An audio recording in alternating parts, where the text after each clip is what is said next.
Olá! A partir de agora você ouve 5 Minutos, o podcast diário de O Antagonista.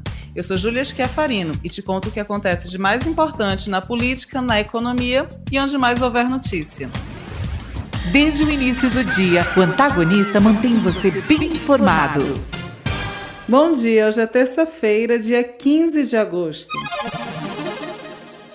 Câmara mira mudanças no arcabouço fiscal. Cai começa a discussão sobre reforma tributária. Parlamentares falam em criar mais uma CPI. O julgamento de Brilhante Ustra e um filme para ajudar a entender a Argentina.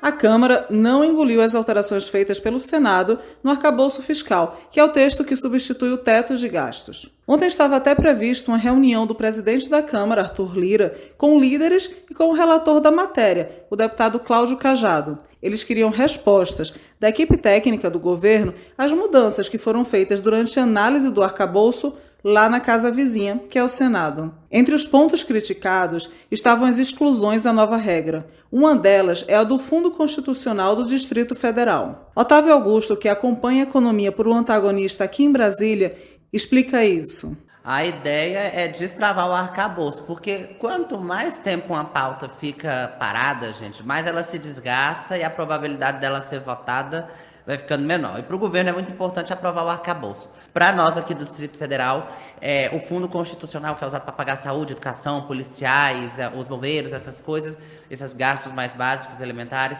é muito importante. O governo daqui se movimentou muito para chamar esses deputados e pedir essa volta, só que se voltar, muda todo o cálculo, tem que tirar de algum lugar, é aquele ali, os cobertor não dá para todo mundo. Então o Lira está tentando pacificar para destravar a votação do arcabouço. A gente lembra que esse texto da nova regra fiscal teve articulação direta do ministro da Fazenda, Fernando Haddad, durante a primeira etapa da votação, que aconteceu na Câmara no primeiro semestre. A versão que saiu da casa, inclusive, foi bastante elogiada pelo ministro. Agora, há uma expectativa de que o novo arcabouço, com as alterações feitas pelo Senado e com o veredito, entre aspas, da Câmara, vá para a votação ainda nesta semana.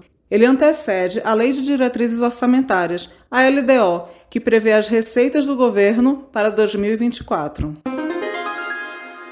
No âmbito da reforma tributária, a Comissão de Assuntos Econômicos do Senado, que é a CAE, faz a primeira audiência pública sobre a PEC 45 hoje. A tramitação do texto não inclui a CAE. Oficialmente, a reforma passaria apenas pela CCJ.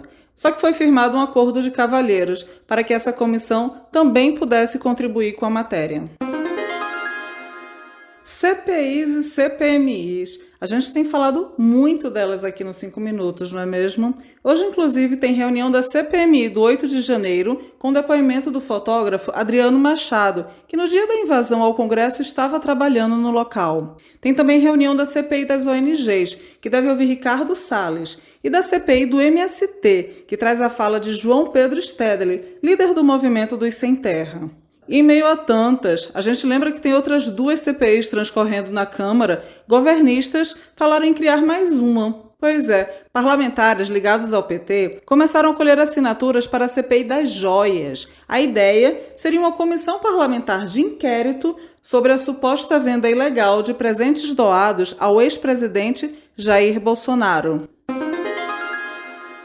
A terceira turma do Superior Tribunal de Justiça pode julgar nesta terça um pedido de condenação por danos morais ao coronel do Exército Carlos Alberto Brilhante Ustra. O militar, morto em 2015, é acusado de espancamento e tortura nas dependências do DOI-CODE, isso na década de 1970, período do regime militar. No último final de semana, a Argentina deu vitória, isso nas prévias da eleição presidencial, a Javier Milei, um candidato controverso em um país que enfrenta uma grave crise econômica. Então eu vou deixar uma dica para quem quer entender mais sobre a economia argentina. É o filme A Odisseia dos Tontos.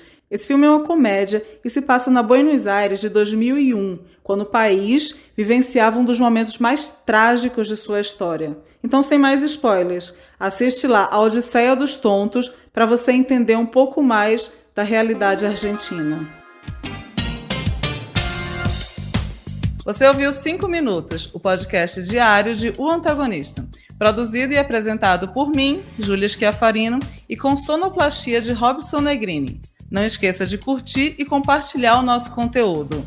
Um bom dia e até amanhã!